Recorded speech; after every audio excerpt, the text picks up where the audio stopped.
Welcome to our Confidentially Speaking webinar. For those of you who are joining our webinar series for the first time, my name is Elise Margow, founder and CEO of Confidentially Speaking, the home of negotiation. Today we are going to uncover the art of strategic storytelling when trying to influence negotiation and messaging outcomes within your organization. And I am thrilled that I have as our guide today the communication specialist extraordinaire, Tom Andronas. I know Tom well because he's my communication specialist. Tom is the director of the content engine and storylines. He's a content producer and journalist with extensive story experience, both in the media and on behalf of business.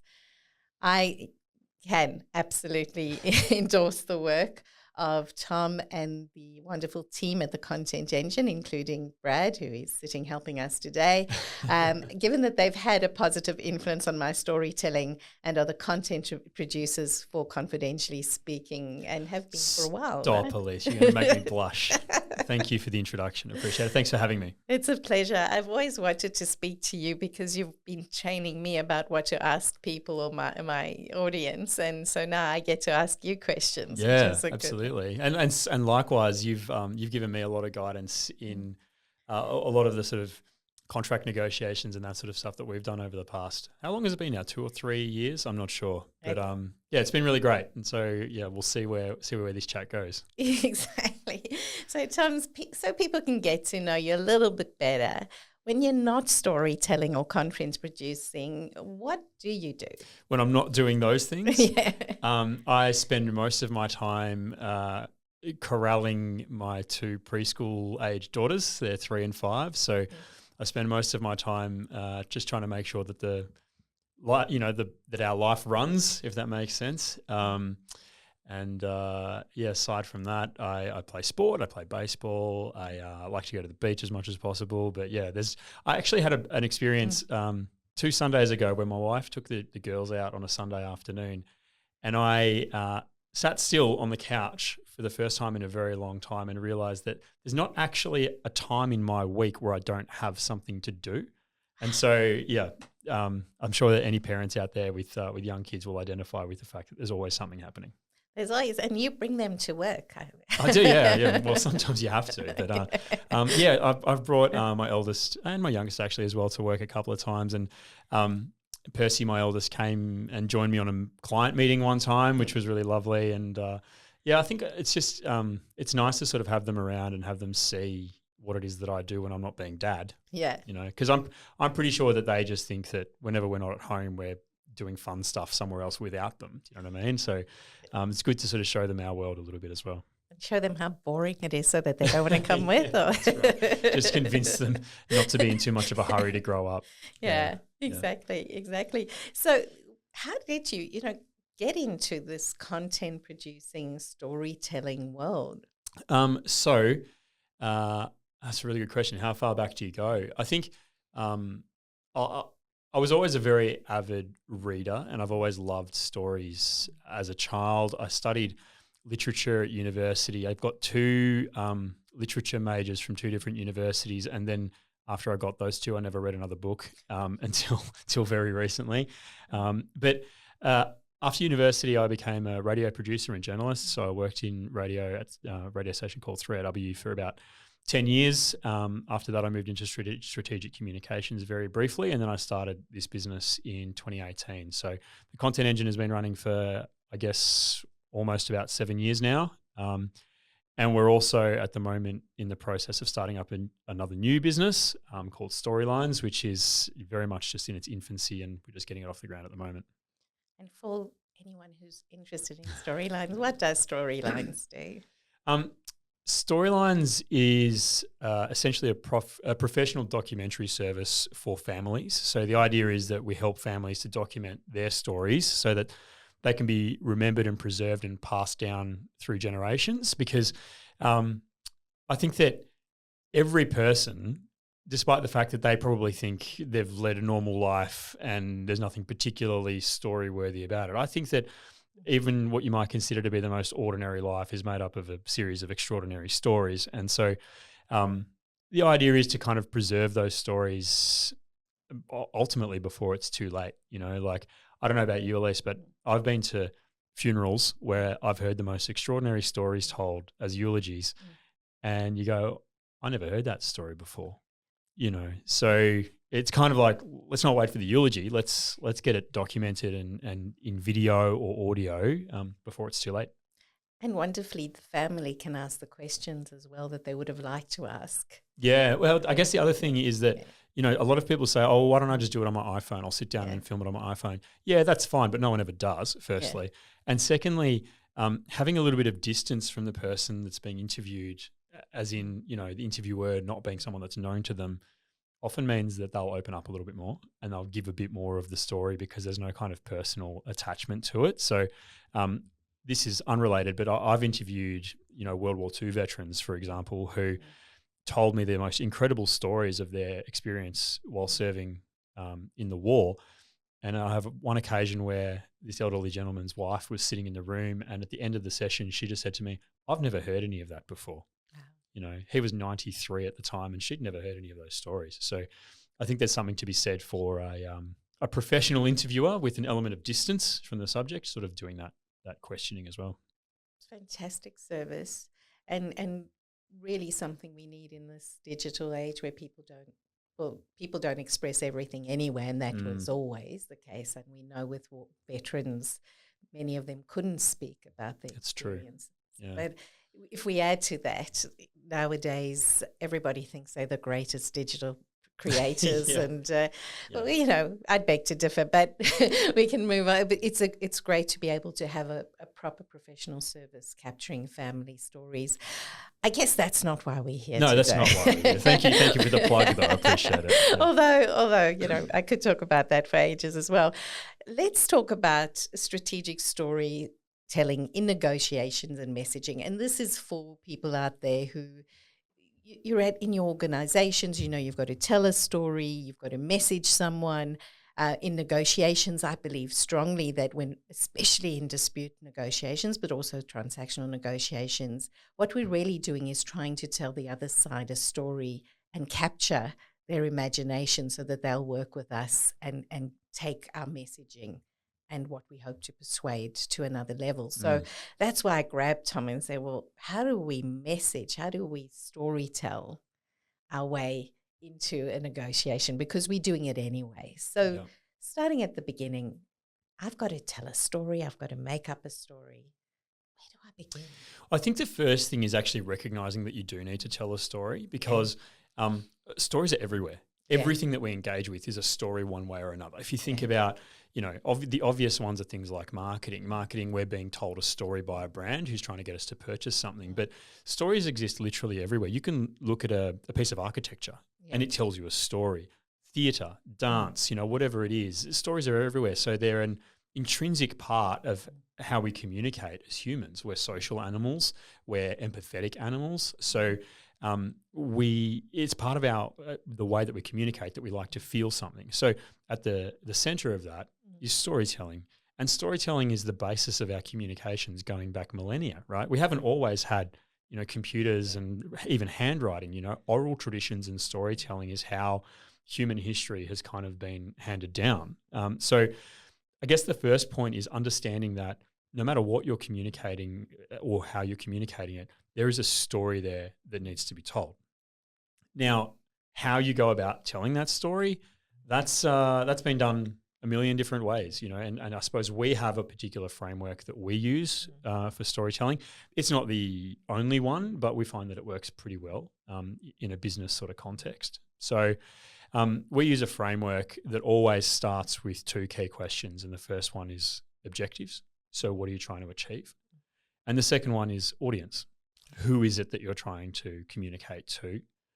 Importantly, what do they want to hear from you, and what do you want them to hear from you? And those are two versions of the same question, but slightly nuanced. So we always start with objectives. So, I mean, in a negotiation, what sort of objectives might you be trying to achieve? Well, if we were to take a dispute resolution, for example, we would be looking firstly to try and work a way of how do we resolve the dispute. What is the dispute about? If I'll take something simple, and then there could be more complex, whether you owe me money or not. That's a basic. Do you owe me the money? Don't you owe me the money? And also the second part, which a lot of people forget, is how do I keep talking to you during this period where we have the dispute, and can I keep talking to you afterwards? The relationship element and whether other people are affected by that. So those would be the two parts of a basic dispute where that's what you're trying to achieve. Okay, so if your base two objectives are I want to get my money back, please. And secondly, you want to maintain the relationship. It's really good to understand that those are the two objectives. And at any point in your, your journey through this dispute or this negotiation, when you find yourself lost or unclear on what to do next, going back to those kind of two terminal objectives will very easily and helpfully guide you through your decision-making process as well. So we find with business storytelling in particular, you can kind of start with these key objectives, and throughout the journey, you can kind of waver and move away. And so it always really helps to come back to understanding what your key objectives are, and that will usually help you to kind of course correct, if you like, if you've kind of steered away from where it is that you are trying to get to. That's excellent advice, because this is what we tell people when negotiating. You have to work out core what you're trying to achieve. Yeah, well, that's it. And you can't lose sight of that, because you, especially in the health or leather world of negotiations, you can get caught up on a whole lot of issues and forget why you're there in the first place. Yeah. Well, exactly right. And so that, like I said, that kind of applies in any sort of storytelling context, whether you're in a, trying to run a comms or marketing campaign, or whether you're, running a negotiation or a dispute resolution. I think the other thing to keep in mind is that it's interesting that you said in that context that that getting my money back is the kind of the key. But that might actually not be your key objective. And so being really clear with yourself about what your objective is. For example, you might say, I want to get 100% of my money back. Or you might from the outset say, in the best case scenario, I'll get 100%, but I'd be happy to settle for 60% or whatever it is, right? So being very clear on what it is that you're trying to achieve is the number one thing. The next thing, which I mentioned earlier, is audience, right? And understanding who your audience is absolutely critical, no matter what type of communication it is that you're conducting. So, in a situation where you are talking to, for example, in a dispute resolution, might you be talking to a lawyer, like to the opposition through a lawyer, or are you more likely to be talking directly to the opposition? Because those are actually two different audiences in this context, right? So if you don't sort of make your communications clear and targeted to the specific audience, pardon me, then it might not land, And that's an excellent point as to, am I dealing with a lawyer who is not going to be caught up on the emotional shtick? Necessarily, they're going to be looking more from a professional risk perspective versus the person on the other side, where I might suggest you start crying. Well, that's right. Yeah, exactly. Because I'm trying to hit their emotions, and I'm assuming that they would be more easily caught up in the flow of the emotion than the base law or risk. Yeah, exactly right. So understanding who your target audience is as critical as understanding what it is that you're trying to achieve, in any sort of communication context, but particularly in a negotiation for sure. So now that we've talked about that, because I'm saying quite cynically that lawyers tend to be a lot more fact-based and risk-based, is there a story to be told in the fact-based, risk-based analysis when we're talking to that kind of audience? Well, yeah, absolutely. I mean, there's a story to be told in any context. It's just understanding what the story is and how it's going to be best to achieve it. So what we do when we're trying to understand audiences is we think about their demographics, we think about what it is that they're trying to achieve, what their pain points are, how we can help to solve their various problems, and you simply address that. So whether your audience is a lawyer or another business person or a former partner or whatever, understanding those key kind of threads that you can pull is, and I know that that's a very similar part of a negotiation as well. Yeah. So let's move on from the really cold person. Just got to talk a bit more into that. I've got to talk. Elise, yeah. Let's talk about the cold person. Let's move on from them. Yep. We've talked about the cold person. Let's talk about the more emotional appeal. Yep. How emotional do we get? How do we decide what to do? Well, that's a good question. I Yeah. mean, that's a tactical question based on how you want this whole thing to play out. Because, I mean, ultimately, when we're communicating on behalf of businesses, if you can find a way to engage the audience's emotions on a human level, you're much more likely to be impactful than trying to sell or market or something like that. So, it's interesting though, like in a negotiation or a dispute, how often would you go down that path of like targeting somebody's emotions? Is that a critical part of what you do? It's a critical part of what I do. Yeah. Obviously, as you say, we know the audience, and sometimes we have to adjust halfway, and we'll talk about that. But there are times when you need to bring in the emotion, whether it's anger, whether it's as in to make them angry. Well, you display the anger. Oh, okay, right. Yeah. Or you could decide I'm going to make them angry. Right. That's a strategy. Yeah. And not always a good strategy because they might run away. Yeah, that's but right. it's a strategy and it might work in certain cases. Yeah. But getting angry.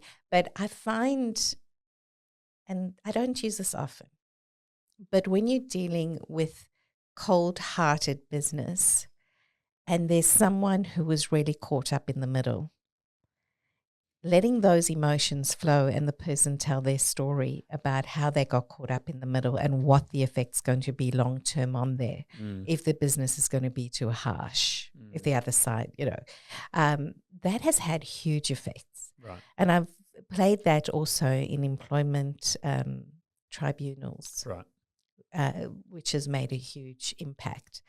But you've got to play it very carefully. Yeah, sure. Yeah. I think that really just comes down to, remembering that no matter who it is that you're talking to, ultimately they are a human being. Yeah. The variance, I suppose, in the negotiation context is that if you've got legal counsel involved, then that's a very it's a business transaction for them, so I'm not sure that you're going to get much of an emotional kind of outcome from targeting a lawyer with emotions unless you're trying to piss them off, which I'm sure you could do quite easily. But in terms of dealing with a counterpart, if you like, somebody sitting on the other side of the table from you, I think that emotions are an incredibly powerful way. And I don't mean by the way that you necessarily need to make somebody cry. You just need to appeal to something that makes them feel something, and that's ultimately where, and if we think about businesses, if you go back to the very start, imagine before the disputes happened, right? Yeah. The reason that you engaged with this person in the first place, presumably, is because you got to know them a little bit, you got to like them, and most importantly, you got to trust them, and so it's unfortunate that you found yourself in this kind of dispute position, but when we engage with people at a business level, it's because we like, know, and trust, and so I guess reflecting on that and understanding the emotional or the impact and the influence that emotions have over those particular triggers is a really good place to start in terms of how you communicate something. So we've talked about objectives. We've talked a little bit about audiences. Our next pillar, if you like, is messaging. So out of understanding your audience, if you can kind of break down those drivers, pain points, frustrations, motivations, those kind of things, messages become very clear very quickly as to what it is that this person, what it is that we want this person to hear, but also what triggers we can pull according to what they want to hear from us, And so I'm interested though in a dispute or a negotiation, if we've worked out what they want to hear from us, how can we go about communicating that without giving them what they want? That's called the art of persuasion. Right. It's taking what they want to hear and turning it to persuade them that what you're giving them or what you're asking from them is something that actually makes sense to them. Oh, so you're trying to make them think that it was their idea. Yeah. Right. Okay. You know, part of it their idea, or part of it saying, I know you want to hear this. So I might often say to someone, Tom, I know you really want to enter into a contract with me for 20 years and sign up to that. And I think that is a reasonable concept to come up with, but it's not something that I can deal with at this point in time. So what I do here is we want to do business together. Right. And how I can do business in a way that we build the trust and keep moving on is if we do it this way. Right. And what I would be putting in is if you're looking for term, monthly payments, and a long-term relationship, I'm trying to build in something where that is okay. If I only want to work with you for a once-off, then I've got to think, well, maybe part of that is actually money. Right. So to make it worth your while, because it is a once-off, and I might, tip in that, of course, long-term, but you've got to prove yourself to me. Yep, yeah. That makes sense. So one of the things that we talk about, another little side hustle that I'm not sure if I've told you about yet is media training. So I do a bit of media training, and I was doing a workshop just yesterday where we were talking about key messages, right, and how to communicate key messages in a media context. But I feel like it's probably not far different in a dispute or a negotiation context. It's having one really clear message and having it pre-planned, and understanding what it is that you want to try and communicate. And then having, I'm sure you've used the rules of threes in your career and in your life, just having three really kind of clear hammer points that will drive home that key message. So in a negotiation or a dispute context, you might have a series of key messages which are pre-planned based on the changes of tack that you might anticipate in the negotiation. But knowing what you want to say is really, really, really important. Having everything go to plan, that's where someone like you comes in, right? And your skill and your talent in the negotiation itself, right? Yeah. So I can, as your client, for example, if I'm your client and we're going to a negotiation as somebody else, I can kind of prepare those key messages until I'm blue in the face. But ultimately it's about the delivery of that and then being able to adjust, as the game unfolds, if you like. And that's a brilliant point, because so often with negotiation, people read books. Yeah. They love the book. Yeah, I read one recently on negotiation. Yeah. And they ask me, what book should I read? And getting to yes and, don't split the difference and all these books. And they're good books, but they're formulaic. Yep. And a negotiation is not formulaic. A negotiation is flexibility. And that you've just brought up. Yeah. Is how do I change and adapt the message, because most of the time it doesn't go to plan. When it does, it's magnificent, as with everything, but it's not what we should expect when we walk into the room. No, absolutely not. And the key to that is preparation. I know that you're very big on preparation for negotiations. Yeah. I'm exactly the same in terms of communications. If you are prepared for a range of outcomes and you can think on the fly as well, then you should put yourself in a pretty good position to be able to communicate what it is that you want to communicate in the way in which you want to communicate it. Because, if I put it in a media performance context, that's a highly stressful and not very enjoyable situation for most people, particularly if you find yourself in a sort of a reactive, negative media type situation, which frankly is not far different from a negotiation, I imagine. You kind of got two sides trying to outdo each other in a certain way. So that's really, really stressful. So finding a way to alleviate the level of stress that you experience in that context through preparation, that's one thing that you can kind of control to a point, because you can't control everything in that context, but you can control how prepared you are for it. The question of that, though, so you can prepare for it, what advice would you give to someone who is sitting in the middle of a discussion, media presentation, and suddenly things seem to go awry? You lose track of your story, someone's mentioned something, your head's spinning, you can't even begin to go back to your objectives because they've mentioned something that was just never on the table before. Yep. And you feel like you're swimming pointlessly in the middle of a stream and you don't know how to get out of it. What would you suggest to someone in that?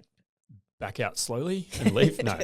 No, I know that you said, you can't get back to your objectives, but ultimately you must. You must get back to your objectives. You must understand what it is that I came here for, and how does the change in tack or the change in the goalposts having shifted, how does that impact where it is that I want to go?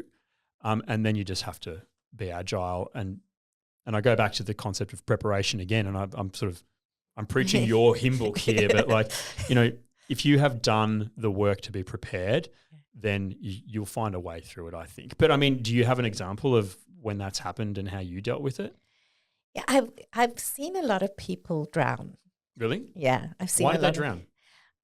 Is it preparation? I believe part of it is preparation, and that's why I'm very strong on that, and knowing where you're coming from and having your facts base and your evidence base around you, and having some tactics. But I've been in a position where, someone's come from left field and you're looking at what's going on and it's nowhere where you want to be, but you can't backtrack quite yet. Mm-hmm. I always say that's the time to phone a friend and take a toilet break. Exactly. But in the middle of an interview or media platform, that might not be easy. And so part of that is to take a breath and say, look, let's put that to one side at this point. Very good points you've raised. I need time to think about it. I might need those questions or what you've said in writing because it needs that concentration. Is there something else we can discuss in the meantime? Well, so I was going to say that in a media context or a comms context, what you would do is you would try to either sort of link or bridge or reframe essentially to get yourself back on track to where you need to be. So, linking phrases similar to what you just said is stuff like, okay, that's an interesting point. Thank you. I'll take that on board. But what I'm here to talk about right now is this, and you kind of bring yourself back to the thing that is in your objectives, is in your key messages, and kind of regain control in that way. I feel like we're going a little bit down the sort of media track now, but would that be applicable in a sort of dispute resolution or negotiation sort of context? It is, but I guess the same thing that would happen in media is they'd say, well, you're shirking the question. So you've got to do it in a way that they feel that they've been heard, that you are going to deal with it, but this isn't the time, or you're not ready to deal with it. Yep. It's not that you're throwing it away. And that takes a bit of skill. Yeah. Again, in a media context, I use the 3 Ds, which is deflect, delay, and decide. So imagine you get a phone call from a journalist who wants to ask you some questions. First move is to deflect it, try and tell them, we've got a process in place. You need to talk to our communications manager. Delay it. By deflecting it, you're buying yourself time, essentially, and then you have the option to decide whether that's something that you want to engage with or not. And I feel like in a dispute or a negotiation, that might actually be a valid tactic. I like it. I'm taking a board. You can have it. It's yours. Yeah. So we've talked about objectives, audiences, messaging. The next is tactics. And so when we talk about tactics in a communications context, it's about how we're delivering the message, which channels we're using to deliver the message. So what channels would be relevant in a negotiation? I assume that, things like email would probably be relevant, face-to-face conversations. Are there any other sort of channels that you might use in a negotiation? Well, if we take channel, I might use Zoom, Teams. Okay. Yep. I mean, I know that I like to divide into face-to-face versus the digital world because there is still a barrier when you go into digital communication. And then emails. The other is back channeling. channels to communicate. So what do you mean by back channeling? Do you mean like background briefing type?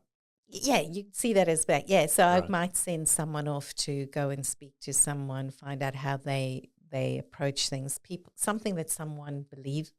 I know someone likes you. Right. And they're likely to talk to you. Oh, right. So you're trying to find an influencer somewhere. Influencer, or just finding out if the right people are going to be in the room. Who should the right people be in the room? So I've heard so many stories, and that comes into political negotiation, where they've worked so hard on a strategy, had the usual committees, it's politics, everyone's had been in a committee, and they bring everybody together, and no one in that room is a decision maker. And in fact, they all are speaking from the same prayer book. Right. Okay. So they're never going to get anywhere. Hymnal, as they say. It's just going to be a series of stalemates. But the people making the decisions aren't. They haven't bothered to actually speak to the people who ultimately have to make the decision. And that could even be the public. Right. Right? They haven't thought through it. So it's back channeling, finding out who should be in the room, how they should be in the room, also how they might approach us, how they might come to us. Mm-hmm. What is the best manner? Should I be in the room? Yeah. Should we send someone else completely differently? Yep.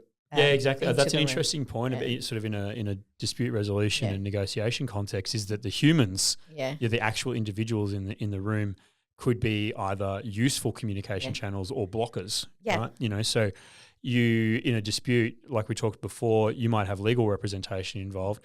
That lawyer could either be used as a communication channel, or you could try to ignore their existence entirely, I presume.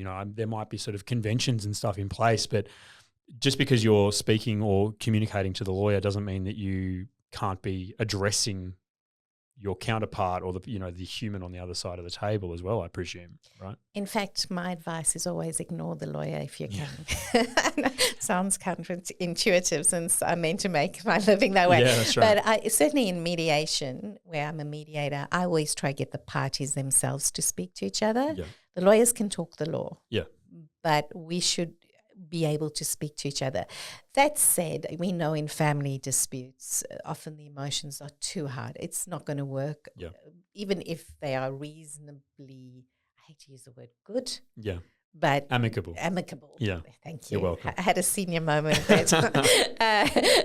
Amicable. There's still a lot of emotions, and it might not be possible to have a logical discussion with each other. But where you can, it's so much better for people to speak to each other, and they can come to more commercial decisions and practical decisions than lawyers who are bent on what I call combat artistry. Yeah. I've got to win this case. Yeah, but combat artistry is a tactic itself, right? So when we're talking about tactics, combat, whether you start or finish at combat is a valid tactic. It's not necessarily a nice thing to experience, but that's one of the tactics that you could involve. My feeling when it comes to communication, I'm not a negotiator, that's your job. But when it comes to communication, if you can communicate directly to another person without go-betweens and that sort of stuff, I think it puts you in much better stead. Mm. But I do also acknowledge that what you said before about emotions, can be very difficult. So I guess the point here is when we're talking about communication tactics, it's about deciding which method of communication is going to most effectively achieve what it is that you want to achieve at any given time, right? So if we're talking about a comms strategy for a business, we're talking about things like webinars or podcasts or videos or, written content or, social media or whatever. In a negotiation context, you're talking about, do we want to bring everyone to a mediation, and have a face-to-face discussion, or are we going to battle this out, via the courts? How are we going to play this out? So deciding on which tactic is going to be most effective for you and pursuing that, that's, one of the big bits of advice, I suppose, because tactics can change, and each tactic will have a different impact on who's on the other side and how they react as well. That's so well put, because we might start out and say, I'm going to come in as friends. We're going to talk beautifully to each other, and then it's not working. combat comes in or a different person comes in. So we've always got to adapt our strategy, whether we're communicating to our teams or the world or within a negotiation. Flexibility and adaptability is the key. Yeah, exactly right. But I mean, when you do go to combat, that's a tactical choice. That's an escalation. You equally have the option to de-escalate, by going the other way entirely, and that might be a good tactic depending on your context. So I guess what I'm trying to say is be conscious of your tactics in your storytelling, because how you choose to tell that story, which channels you use to deliver it, can have an impact on what the outcome is on the other side. Absolutely. Now I was thinking, we come to storytelling. Yeah. And I think of that as different to elevator speech, which we learn in companies, tell give me your message as the time it takes me to get into a lift with you and get to the top floor or something.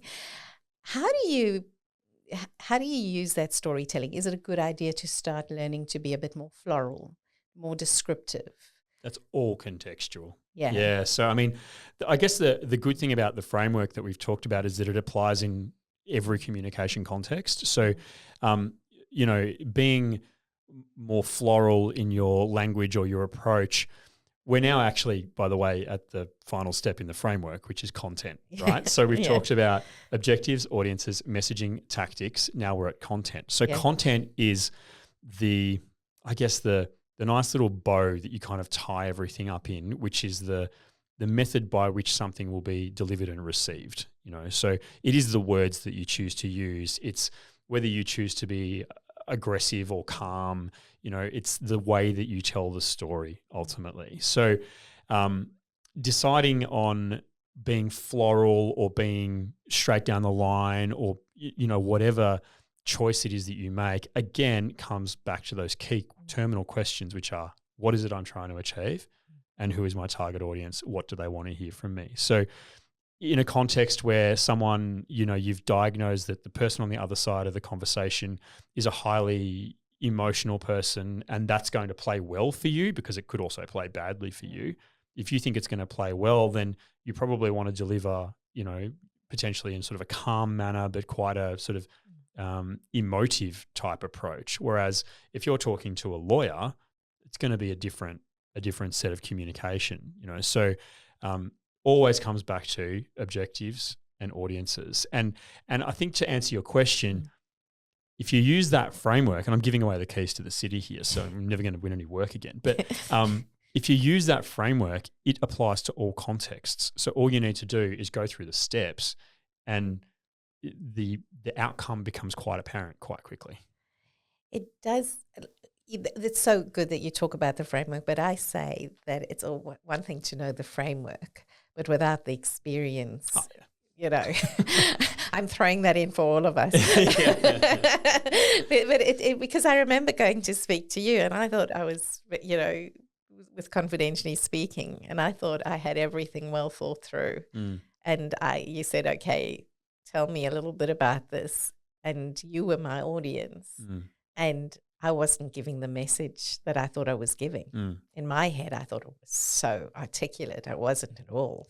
I thought you were definitely articulate. I just don't think you were saying the right thing. So, I mean, they're kind of different things. But I guess the other thing to keep in mind with any sort of communication is that once you, in a business context, once you've put it out in the world, in a negotiation context, once you've communicated it and delivered it, it's important also to assess what worked, what didn't work, and then iterate, because ultimately the first time we do anything, no matter what it is in life, it's not going to be the best version of itself. So learning how to iterate, I guess in comms, it's a little bit less on the fly, but in, negotiation or dispute resolution context, maybe it is a bit more on the fly, but learning how to understand what's worked, and by worked, you have to go back to your objectives. Am I moving in the right direction here? That's not working. Okay, I need to try something else. Same in a comms context. If you're on a particular campaign, this isn't landing. We're not generating the leads. We're not generating the engagement, whatever it is. Well, how do we iterate?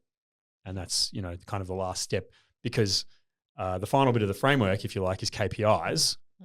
So did I succeed or did I not? by putting KPIs against our objectives, it becomes very clear very quickly whether we did what we set out to achieve or not.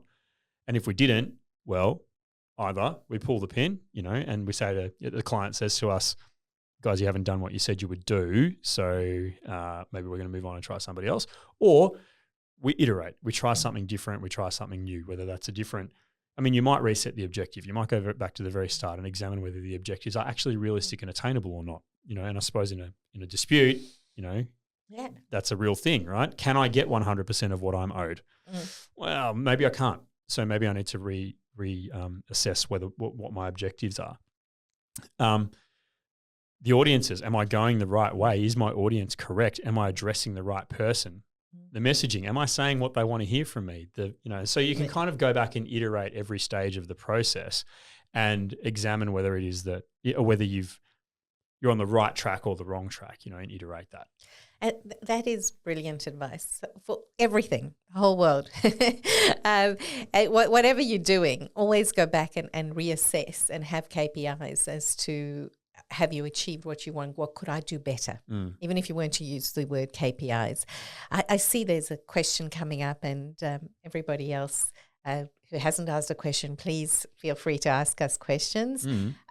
Tom, chat us, what props and body language could one use in the commercial context? For example, many politicians are only seen with hard hats and high-vis vests. Oh, I love that. That's something out of Utopia. Yeah, it is. And that's a really good point. Your body language and your appearance, does play a very big role in what it is that you're trying to say. In that sort of context, a political context, what a politician is desperately trying to do is control the narrative of what it is that they're saying. So, very, very easy for a politician to get derailed, asked a question about something that they don't want to talk about. And the good politicians are highly adept at never answering the question they don't want to answer and only ever answering the question that they do want to answer. So that's possibly something you could carry over into a dispute or a negotiation, but you're not always necessarily going to have control of that in that sort of context, I would say. But how you show up, your body language, your appearance, absolutely, that comes back to the same questions we were talking about before. What is your objective? Who's your target audience? And I mean, even coming to this today, before we came on air, I was wearing a hoodie, but he was indeed. Yeah, but I'm here in a business context. I want people to think that I'm professional, so I've put the jacket on. Still wearing the t-shirt, which is the customary creative uniform. Like the high-vis for the politicians, but how you show up is really important and plays a big role in how it is that you are perceived. That is what I say with negotiation, walking into the room, and it's not just negotiation. It's in any circumstances. If I'm walking into a room, and it's not just with my friends, it's at a networking event. If it's for my job interviews, whatever it is. Always think to yourself, well, how will I be perceived? When you're short, squat, and squishy like me, I have to wear my power suit most of the time. The hoodie doesn't do it for me. But if you're someone else, if you're tall, you've got a deep voice, and you carry yourself really strongly, you can walk into a room and you could be dressed pretty ordinarily. And you can decide, I'm going to use that as my opening statement of who I am. Yeah, potentially. Someone once told me you can never be overdressed, which I thought was an interesting statement. Well, I had some IT people put me on a beanbag because I walked in my power suit. So they had to knock you down a couple of pegs. I'm not quite sure that, I'll remember that and keep the power suit going. Right? Yeah, exactly right. So one other question I've got there. They've said, what happens if I've told, this is Tony, if I've told my story and the person on this other side of the negotiation or the communication has completely misunderstood it and I've lost control over the conversation? How do I course correct at the time? Try again. Yeah, I mean, we talked about you got to go back through your process again, and this is a hard thing to do on the fly, but go back, revisit your objectives, think about your audience, work out what it is that they need to hear from you, and then try a different tactic or a different message or, a different delivery method. So if you have gone the emotive and flowery course, maybe that's a that's when you need to change tack, and go for something a little bit different. How else in a negotiation what other tools have you employed? What other tactics have you employed when you've sensed that a change is needed? Let's firstly take a deep breath. Yeah. It's a good idea. Sometimes I'm a big believer in breaks. Okay. Because not desk thumping, like have you ever done a... I have done a desk thump once. Yeah. But only once. Yeah. Because they were getting out of control. Right. And I just went, I will not accept this. Is it like calling it to order? Yeah. I will not accept this. And I pushed myself up to my 5'2" height. Said this is impossible. It's impossible. But that was just to bring people in line. But where I've feel that there's been a misunderstanding, or the way I've approached it has been, it hasn't been received well. Yeah. Then the question is to either throw a question over to them and say, look, I've spoken for a while. Tell me a little bit more about you. So bring them in. Mm-hmm. Or it's, look, I think we're talking across, I call it. We're talking across purposes now. Yeah. I think we need time to reflect and reframe and come back. Mm-hmm. And whether that's an afternoon tea break or it's a 2-week break. Yeah. Well, I think if you have the luxury of asking for time, that's always a good thing, because then you can revisit your steps. You can go back and say, all right, well, what am I trying to achieve here? It's not really landing. Your audience isn't receptive to, what it is that I'm saying. Message is not quite right. I've tried this tactic. It's not worked. What else can I try? So you can go back through your framework, and I know that I've harped on about this a bit, but the reason that I keep sort of going back to the review the framework line is that it works. Yeah. Like if something hasn't done what you intended for it to do, well, let's go back and revisit each of those steps and work out A, where we might have got it wrong, and B, what we might be able to try differently. And that's a really good, it's solid advice. But now I'm going to take you back to media. Yeah, because often in business, and media is a negotiation tactic as well. Absolutely, right? Is, yeah. What happens if I'm busy, I'm being interviewed, things are going completely awry. Uh-huh. They're asking me questions that I wasn't expecting, mm-hmm. or it's just the interviewer is being really, they're not letting me continue. They've seen through it. I've tried to reframe. I've tried to do things, and they see through the fact that I'm not responding to the question they want to ask. Mm-hmm. How do I deal with that on the moment? I've seen this happen, and it's ugly when it does. Yeah. Right? There's kind of two potential outcomes in that sort of scenario. You've got the train wreck, which we've all seen, where the interview, somebody gets angry or aggressive or something like that, and it just blows up and it's a disaster. The other option is you do your best to maintain control of your narrative, right, of your story. So ultimately, if someone's asking you a question, that's actually your chance to think about what you're going to say next, not necessarily listen to what it is that they're asking you. So if you find yourself in that sort of situation where you're being, pushed around and it's a stressful kind of situation, I know you just sort of said, I've tried reframing and that sort of stuff. You've just got to keep doing that. You've just got to keep reframing back to what it is that you want to say over and over again. Because if you can do that, the person sitting on the other side of the table or on the other microphone, like we are now, they'll start getting more and more annoyed, and eventually they'll have nowhere else to go but to just call it off. Yeah.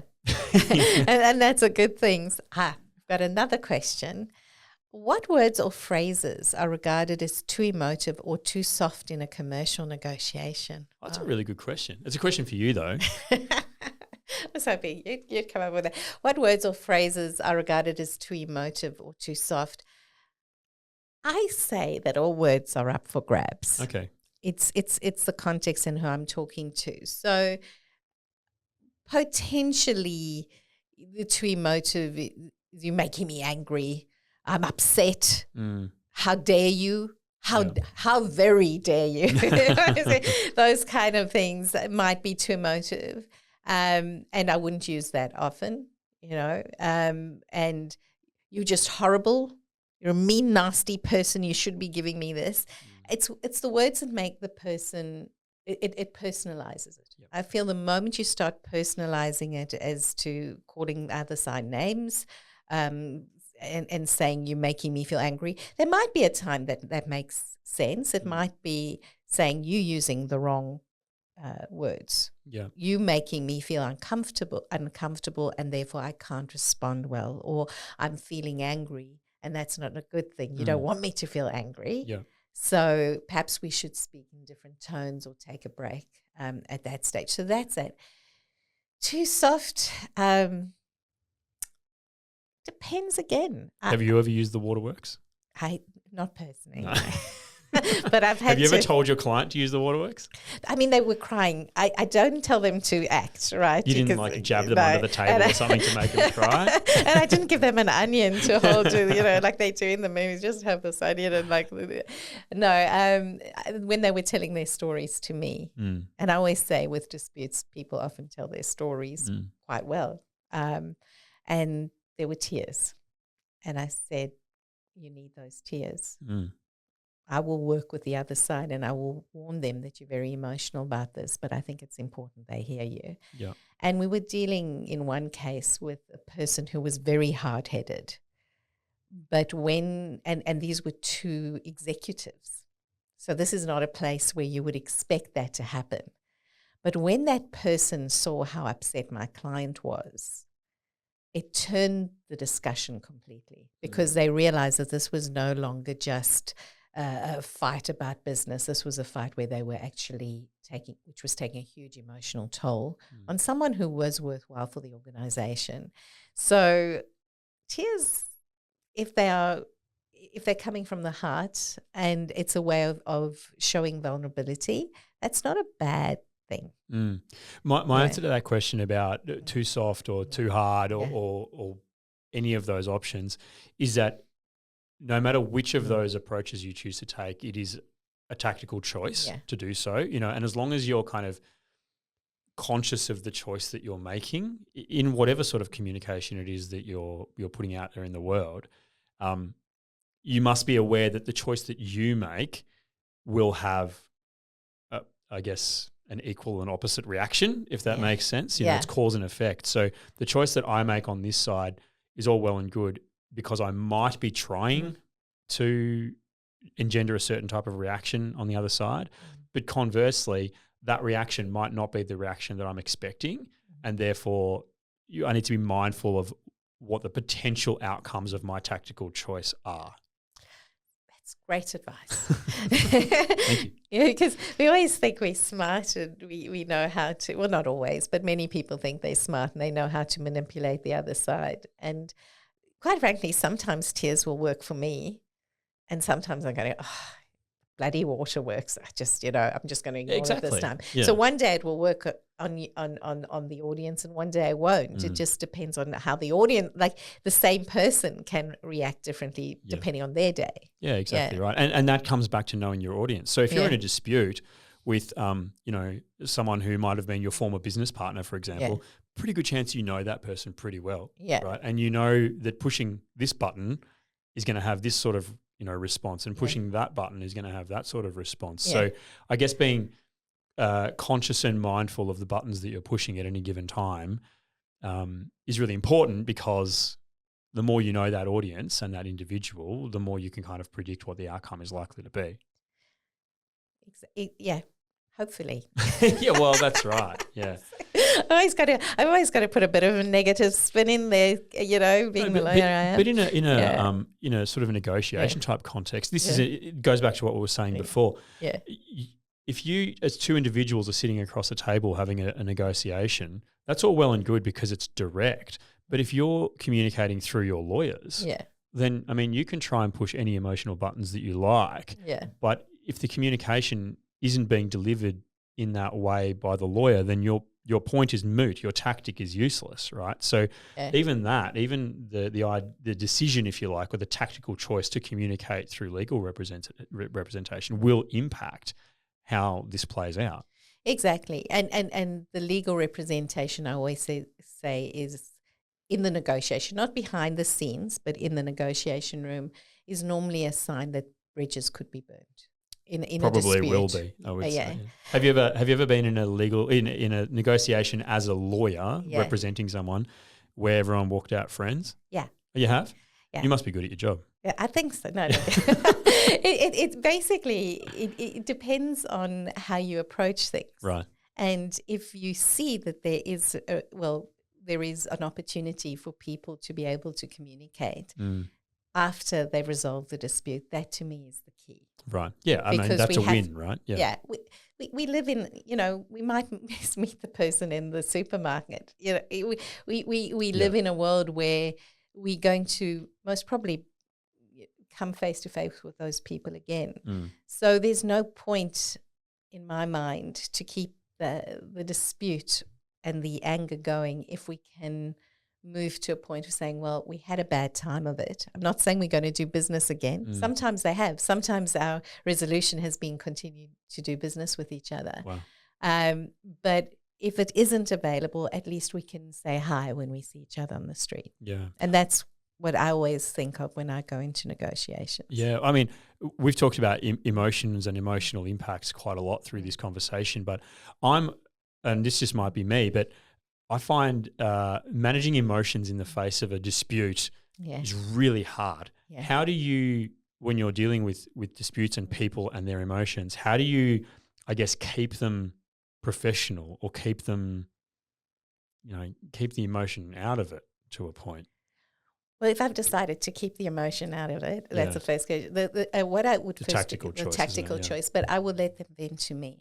So when I speak to them, there's a lot of venting that goes on. And then we take the strategic communication line. How much of that vent is important? It's important to do it. And I'll get them to write scripts over and over again.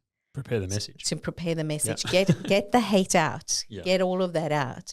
And then we stream it. Right. So that when they walk into the room prepared, ready to have that conversation. And if they're too emotional, they will read from a script. I won't leave, I won't let someone into a room without a script unless it's really necessary. Right. And I think, sometimes someone like you, Tom, I think I could let you into a room without a script part of the time, depending. But, I'm often scripted. Right. If I've got things that I know I need to get out there. Yeah. But then, okay, so managing the emotion in the room is one thing, but how do you, when you walk out of the room, and this dispute is ongoing or whatever, like, I just find that these things can really kind of cloud your life, and get in the way and have a real emotional impact. How do you manage that? Well, part of that is, as an advisor, we would debrief. But if it's really hard, I would suggest professional assistance. Really? Okay.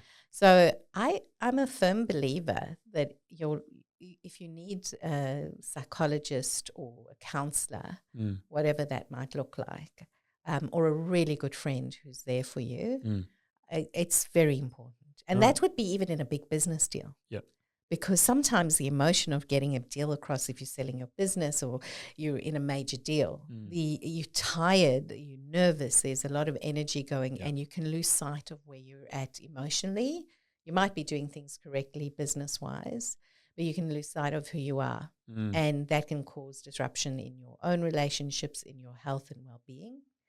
And so that's part of the cushion that we put around that. Yeah, right. I don't just see it as I walk into a room, I walk out, and it's just that. There's a whole world that needs to be dealt with. Right. Yeah. Very interesting. Yeah. And hopefully not everyone does that debrief at the bottom of a red wine bottle.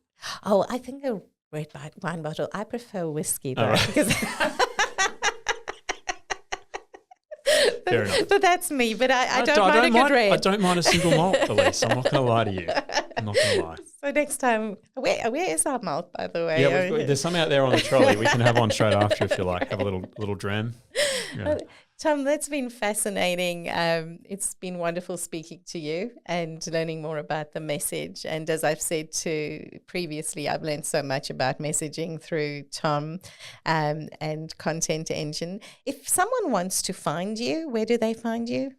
The Content Engine's website is thecontentengine.com.au. We're based in Collingwood. This studio is in Collingwood in Melbourne. The other website is Storylines that we talked about earlier. That's just storylines.au. There's no com in there because it was taken. But yeah, you can find us that way, or on things like LinkedIn, Instagram, and those sorts of places as well.